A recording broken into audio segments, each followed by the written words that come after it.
of that music.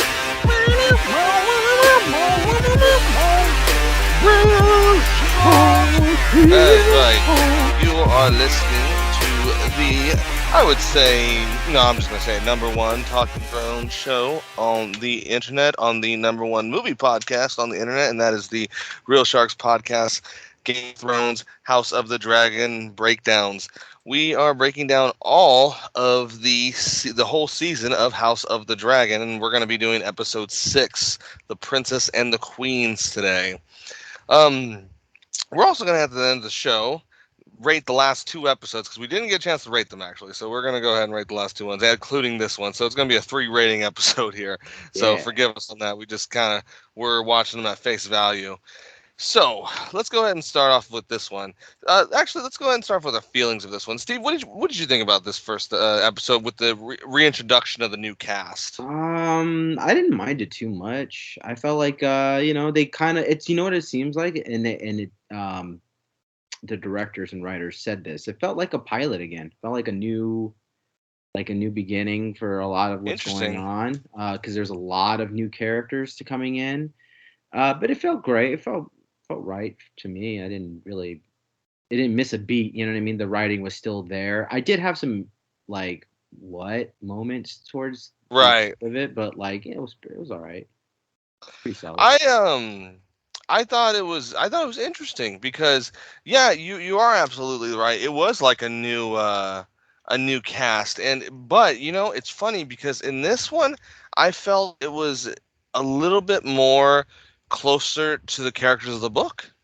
Actually, I felt like Rhaenyra's new turn in this time skip is exactly how Rhaenyra is in the book. She's kind of cold, and you see that in the opening scene where she basically walks up to Queen Alicent to show her the baby and everything like that, unafraid. Yeah, because that is true. She knows that she's the queen, or the upcoming queen. Goes in there, and you can say flaunts her, like Queen Alicent said, flaunts her her depravity, I guess you could say, with her royal line, because she is having. She's like, I'm here. What of it? We even actually told you guys she actually has different lovers. It's interesting that they're making it just Sir Strong's kids, because in the book it kind of goes back and forth between it's either Daemon's, Lionel Valerian's, his, or Kristen Cole's. I mean, she has a lot of lovers in the book. She does. It seems like they kind of cut out Kristen Cole for sure. He's right. Totally he totally hates her. And it's interesting though, but we get to see how strong Rhaenyra is here. She just pops that baby out and is like, I'm gonna go take it up there, and it shows how cold she is. And even the scene where she's talking to Lenore Valerian, when he's sitting there and he's like, a war's coming again, I'm ready for it, I'm hyped, basically I'm hyped, and she's like, you're not going anywhere. And she uses the whole I command you. Yeah. Which is interesting because I was like, that is totally Rhaenyra from the books. Rhaenyra does that a lot, the whole oh yeah, well, you know what? As your queen, I command you. She throws that towel out there a lot. Yeah, dude, she throws that weight, and she was doing that a lot. She was kind of doing that from the beginning. As soon as she had the child, the queen wants me to go, and that was sort of a power play by the queen, where it was like, right. I want to see the child, but is she going to stay? You know what I mean? Or is she going to come near me? Because she kind of was just like, oh, I didn't expect her to come, but she's here. Let me see it kind of deal. Right. But, with the afterbirth. With the afterbirth, dude. She was, but again, that is a Rhaenyra type of no, I'm stubborn. No, I'm going to do this type of deal. So that was kind of cool to see. And I like the look of the actress for Rhaenyra. Kind of feel like that is more towards the book of how they were kind of mentioning her features not being as beautiful, but more so hardened a little bit. Because Emma Darcy does give more of that hardened kind of warrioress kind of role, Yeah. And now with Olivia Cook being Queen Alicent, I mean, she comes off so conniving, almost it escapes me, but the woman from Rome, what's her face from Rome? You know who I'm talking about? But she comes off more even in the lore of Game of Thrones, she reminds me of a lot of Stannis' wife. How she was constantly nagging and bugging and this is the plan. They're against us. I'm paranoid. Everything she said was just kind of It's constant seeds. Like, stop sowing your seeds like constantly. I get it. Everything is a seed, right? She's like, yeah. And conspiracy. They even show the power play that she has when they're doing the the small council meeting, when Rhaenyra even tries to squash this, and this is going to be kind of a thing in the show. This is actually kind of dividing the audience right now between who do you really like, because you see Rhaenyra actually try to mend the wounds right now by marrying their kids together, but Queen Alicent wants none of it. She's like, no. And I love how the open secret of Lionel Valerian, now everyone's like, yeah, those aren't his kids. As we told you, that's how it was going to be. Sir Kristen Cole, of course, is one of her biggest enemies. We told you that was going to happen, and that happened. I really thought that what was my favorite part of this whole episode was the kids' interaction. We got to see Aegon, first of all, beating off in the window, which was probably one of the funniest fucking things I've ever seen. And they getting caught by your mother too, by the way. And what makes it funny is he didn't really even care. He was just like, "Oh, what's up?" Yeah, what's up? And what made that hilarious too is, like, in a way, I was like, yeah, I kind of expect that from Aegon Targaryen in the second. Yeah. I was like, that makes sense. The Pick thing kind of was more Aegon for me. Right. But definitely, I thought that was great, too, that we're getting into Aemon like that, how they're picking on Aemon. And I think that's going to be a great character dynamic in the future there because, of course, with Luke and all them, too, like, joining in on the fun. What I like about the episode is how it showed them interacting or trying to interact like a family. But the lines have already been divided, but not by the kids, by the adults. The adults, because even when Alicent's like, "You are supposed to be the one to king. Well, you're supposed to be the one to king," going on that fucking rant while holding his face, while he's still butt naked, probably holding his cock. I might. She's like, "You're supposed to be the king," and I thought it was funny because I was like, "Wow." It's so, because he even says, "Well, Rhaenyra's my sister. Why would she do that? Why would she try to kill me?" So I think it's really. I like the play and the dynamic they use by like kind of having them be ignorant towards each other and have the adults kind of influence where the kids are going to go so far, because you can clearly see that even with Kristen Cole. God, he was being such a dick too when he was training the guys. Like, mission accomplished. I got what I wanted. Right. But yeah, no, he got his ass beat. Though Strong was an idiot, dude. He should have played it cool. Like, I don't know what you're talking. Right. But what was great, too, is we got to see the Dragon Pit, which looks like a Coliseum, I guess. Hey, what do you think about that, Rob? Like, when he goes down, you actually see the inside of that pit. Did you I thought it was okay. I thought it was okay. I actually expected more of, like, kind of a, maybe, I don't know, like, Dome of Rock cathedral kind of thing, like, with cages in there, not so much like a stadium where it's like they watch the dragons fight or something, Yeah. I didn't expect that. Because, spoilers our audience too, and predictions. That is where Aegon is supposedly supposed to be crowned king. When everything goes down, he's crowned in the Dragon Pit. So we got to see Daemon and Laena Valerian in what I guess is essentially Essos, basically being almost kind of, I guess, being wooed, I guess. Kinda? Yeah, I guess being, courted here to do some mercenary work almost, where Daemon's actually thinking about it. But before that, we got to see, which I thought was a really weird turn, was Laena Valerian riding Vhagar. That's one of my biggest pet peeves, Rob. That was a huge talk about why is she wearing. How did that happen? First of all, right. This is one of the most powerful dragons. I think it is the most powerful dragon. It is right now, yeah. Right now. How did she get that dragon? There was no explanation of how she got there. It was only, I think it was really only there to kind of give us the ending. Of course, we see, spoilers our audience, Laena Valerian give birth, a miscarriage, and basically die in the midst of this childbirth. But before she even succumbs to the birth, she actually has Vhagar, Dracarys her, basically, burn her.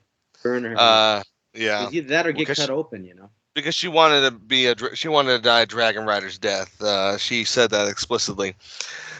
And then, which is interesting because then Aemon is supposed to take over Vagar, but then we saw Vagar riding with, Cyrax and everything like that. So it's kind of a little confusing here. That's why it was a little confusing for me too. I was like, okay, I think that was really done to demonstrate the size between Cyrax and Vagar Do you think because so? Because it comes they in were and pretty close. yeah, I think so too, Rob. Because I was like, what are they doing? This is a dragon stunt, right? Where they're kind of Yeah. flying. But then, like, you see the dragon dwarf the other one. I'm just like, that's got to be Vagar. And I'm like, wait, did I miss something? Because I don't remember seeing that. And this is the first time. And I think they wanted, yeah, like you said, I think they wanted that image of her kind of getting engulfed. But you didn't really get to see the dragon all that much because it was at night and it was a close up on the dragon's face, which was But good. it was huge. It was a mountainous dragon. It was mountainous looking. Like, don't get me wrong, it was gigantic. it was pretty big. Like, tell me, I mean, we're talking about a huge freaking dragon.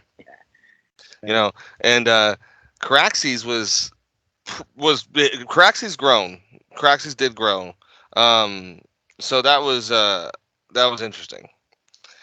We got to see Cyrax though. They showed Cyrax, a really young Cyrax. We didn't get to see Sunfire yet, but they talked about him. They talked about Sunfire.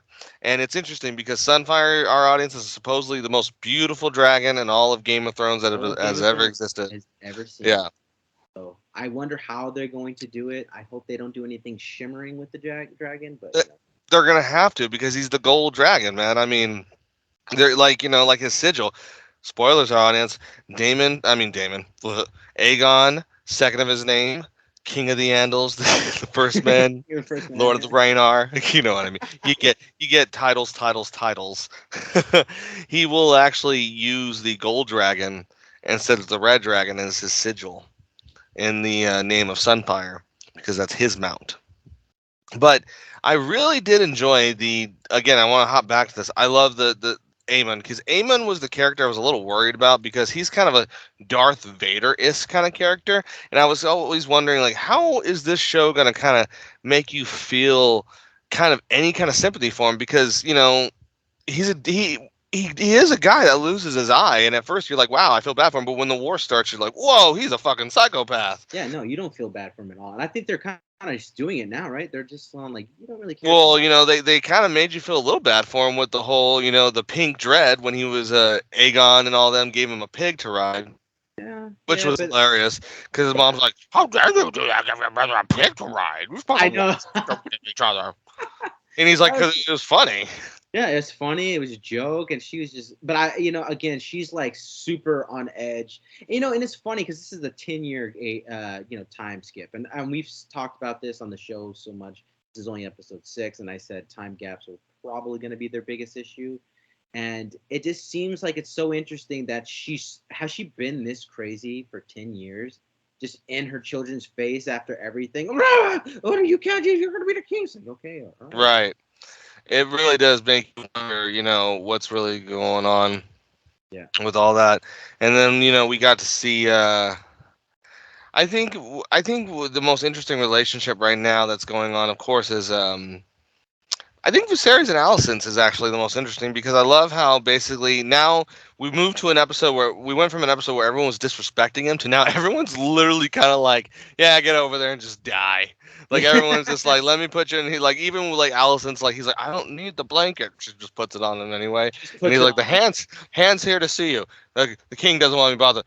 I will see him. I will see him. He's just an little old man that's like living in his own world. Did you hear the story? He's like, oh, look at the kids out there playing by himself, and it's like, my lord, they're being quite. That's what we hope.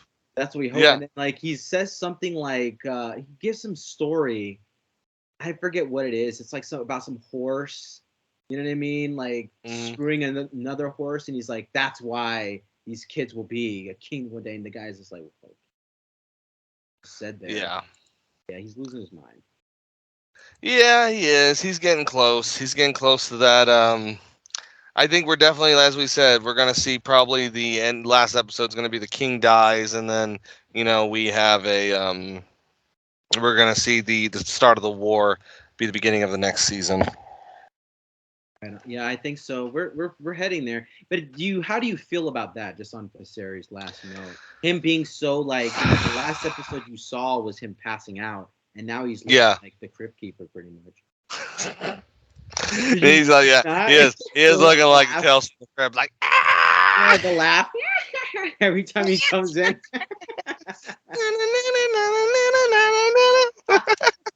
It's his theme when he walks in. Crack a joke. It's just going into the Red Keep. He's a Crypt Keeper. Tales from the Red Keep. To the Red Keep. Oh, you talking about when it zooms in on him? He's just laughing.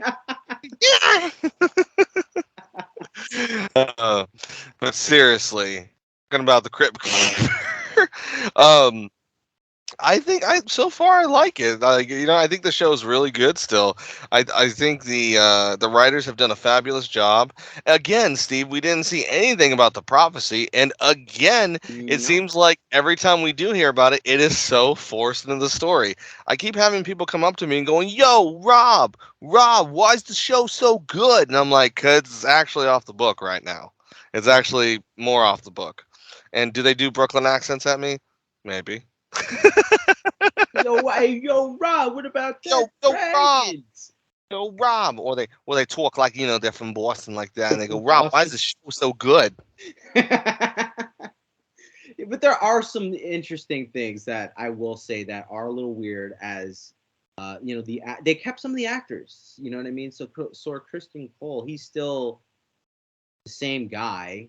He looks the same. He didn't really age too much. That makes sense to me. I think his hate will preserve his looks. I think, you know what? And then it goes into this next character who's pretty much the, I don't know what he is, dude. He's like the oddball, Sir Loras Strong, pulling a, like, what in the hell episode that was just like, yeah. I guess they had to do it, but why now, kind of thing. Well, Loras Strong was always it. Lionel Strong and Loras Strong are always part of the book. I mean, they've been there forever. I mean, everyone, and this is we really didn't. I didn't even know if they were really going to put Lawrence in there because I didn't know if they were going to make him. He was in the book. He is a kind of a character, but he's kind of like a minor part. He's like a nothing. He's like a background dude. Right, and so it was kind of interesting they even included him. That's why I was really surprised they even brought him in, because I thought it was more of a dynamic between Daemon, Lionel, and then Lenore, and then Daemon. Sorry, Daemon, Lenore, and then Kristen Cole. I thought they were going to make Kristen Cole's passion a little bit more, maybe almost obsessive, I guess, and maybe almost like get some backlash from her, but I guess they didn't decide to go that way. But that's what I thought was going to kind of happen, because he's not. No, he's just. I mean, they did really go with it the way of the book. The book, I mean, they went pretty on par with the book, which is interesting because it's like that in the book too. One day she's like into him, the next day he's like, I hate that bitch. And it was funny. He called her straight up a fucking cunt. He called her in front of the queen, and the queen was just like, "What did you say, dude?" Just like, she's like, sorry. If it's what you say it is, I love it. Yeah. The queen is she's like the most passive aggressive person we've seen thus far in this show. It's so funny, dude. She's really like a nagging like. Like I don't want to say. I don't want to say nagging wife, but she's like a nagger. She just nags. Yeah, I mean, come on, bro. You think, why does Viserys look like that already? Come on, it's not the sickness. Something. It's not the sickness. It's Queen Alicent. She came into her own, and she was like, "Oh shit, I'm queen. I'm just gonna start running him." It reminds me of a movie called The Pharaoh's Wife, ladies and gentlemen. And Steve knows where I'm going with this, and we'll end the show on this note. So this is a 1950s movie, basically, about, could be 70s, I'm sorry, I might be skipping the timeline, but it doesn't matter. The point is, what it's about is Pharaoh's wife has died, right? So Pharaoh is like, well, I guess I'm soon to follow, so I'm going to the afterlife. So I'm taking all my stuff with me. And his priest is like, no, Pharaoh, you got to marry one more time, So Pharaoh gets a young wife. And he's like, but girl, I'm heading down to the grave. And she's like, half that shit is mine because you married me and I'm queen now. And Pharaoh's like, I am Pharaoh and you are my slave. And she's like, I'm your wife. I'm your wife. Yeah, that's like the big thing of the movie. And basically, this is kind of what it is. It's basically Queen Alicent being like, yeah, well, I'm the queen. I don't care if I was her best friend. I don't care if I was a little young 16-year-old you just took to bed. Yeah, right, dude. I'm your wife. I'm the wife. queen. I'm the queen. You will. I'm the greatest me. good you gonna get. Yeah, yeah, That's what I got from this one.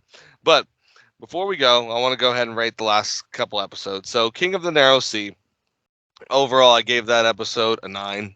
I thought it was a great episode. Even though we had the shock of Daemon having sex with Rhaenyra, I thought it was still a pretty good episode. We Light the Way. We Light the Way. This one. Well, actually, what did you give for, Steve? Sorry. I gave it an 8.5. I thought it was really solid.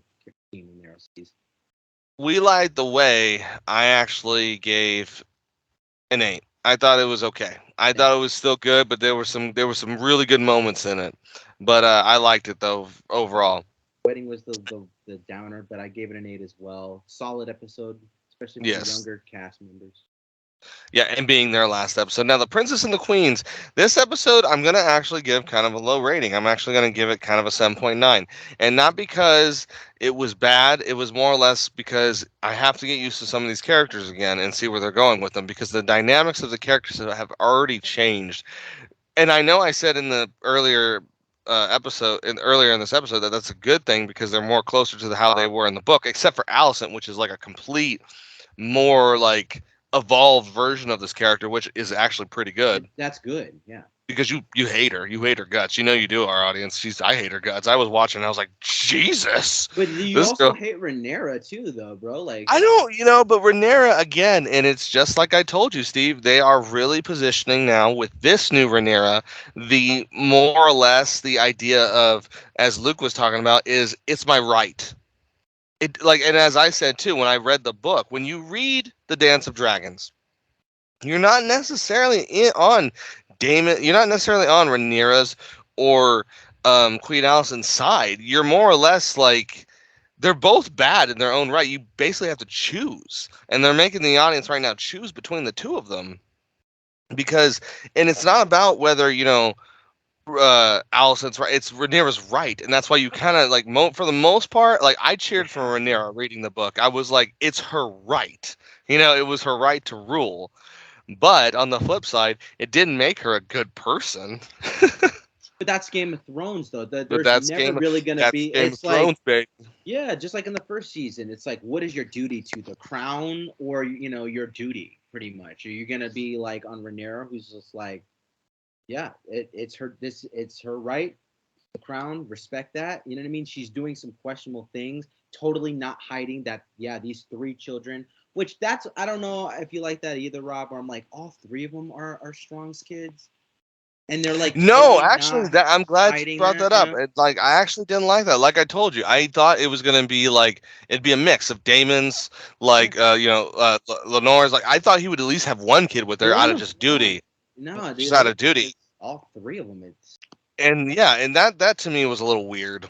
Yeah, I mean, even anybody would be like, okay, we gotta at least have one that looks like you. You know what I mean? Like, come on, dude, come on. One of them could have been. Stop popping out. Like, and when I guess she just likes banging her bodyguard. She's like, once I find me a bodyguard, he's got to guard my body. You know what I mean? Because that's what's happened. That's what happened. That's what happened. True. I mean, she banged Kristen Cole. Well, gave him the, sloppy seconds. The sloppy seconds, and he's just not having that, dude. He's just not having it. He's like, I will be first, God damn it. I will be first in line. Okay, but before we end this episode, dude, I have to talk about that big moment of the episode. Obviously, it's Larys's betrayal of his family. Burns his father, burns his brother alive, and it goes to Queen Alicent, who's just like, the deal is done. We've had this agreement in the garden yet again. You said you wanted power and you wanted to make a power move. I kind of just took the liberty and did it. I told you, because he was a nothing character. He didn't exist. He didn't even exist. So it's like we don't see him be dastardly, and he does a no. So the fact that she got rid of it was kind of like, yeah, whatever. yeah, I know. She's like, I didn't want this, and he's just like.